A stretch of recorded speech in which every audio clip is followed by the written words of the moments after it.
Opening odds, Derrick Lewis hardly closes as a favorite. Minus 160, plus 135 comeback for Rodrigo Nascimento. Would you be surprised if I told you that the live odds have not shifted very much, man? Minus 170 for Lewis, plus 140 for Nascimento. What are we reading into this? What do you like about Nascimento in this matchup?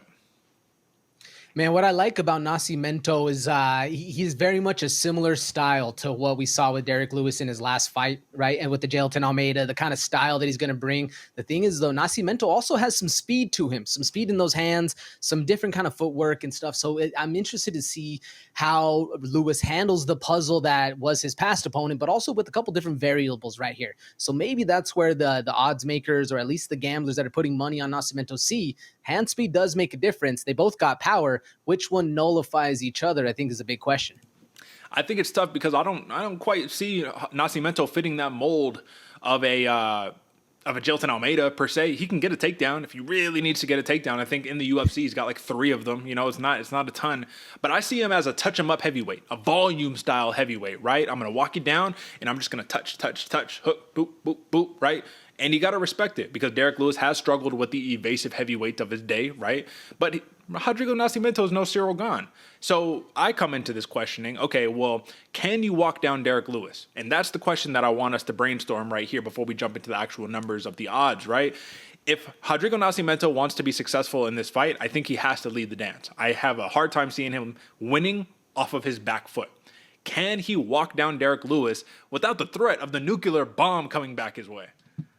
That's the caveat right there, Derek. Can he do it with avoiding the nuclear bomb that's going to happen? Because I like Nascimento for his combos, right? Like you said, fast hands, the touch him up style, throws good combos, and he's down to stand and trade. But the thing is, he's not really much of a forward momentum. Like, yeah, he will have that forward momentum going, but he's not leaving him, or when he does have the combos, he's leaving himself a little bit more open to that attack. And I think that's why Nascimento likes to throw a combo, stand there, analyze, see what's going on, and then attack from there, defend, whatever the case is.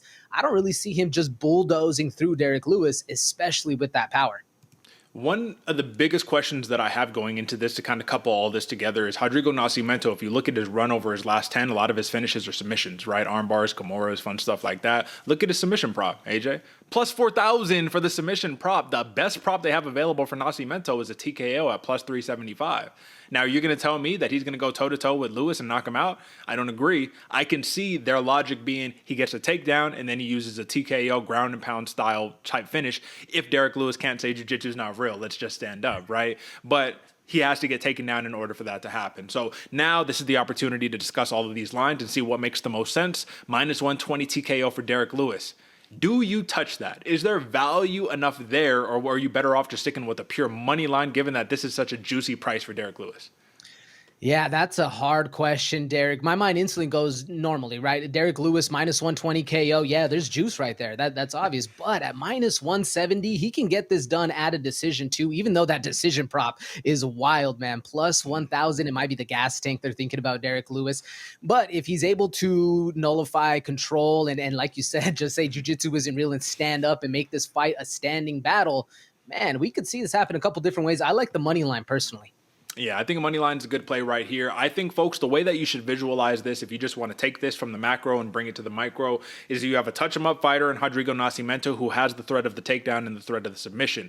But you have Derrick Lewis, who's such a formidable force in the sense of massive power. One shot can get it done, and if you shoot incorrectly and you don't finish the takedown, he's dropping elbows on your head and he's getting you out of there. So the TKO, to me, is by far the clearest method of victory for Derrick Lewis. I'm not in favor of a decision victory right here. If you actually look back, the last decision victory that Derrick Lewis had was back against Ilir Latifi in 2020, many, many moons ago. And you look at Rodrigo Nascimento, who just came off a split decision against like an old man, Ilir Latifi, not even the same version of Ilir Latifi.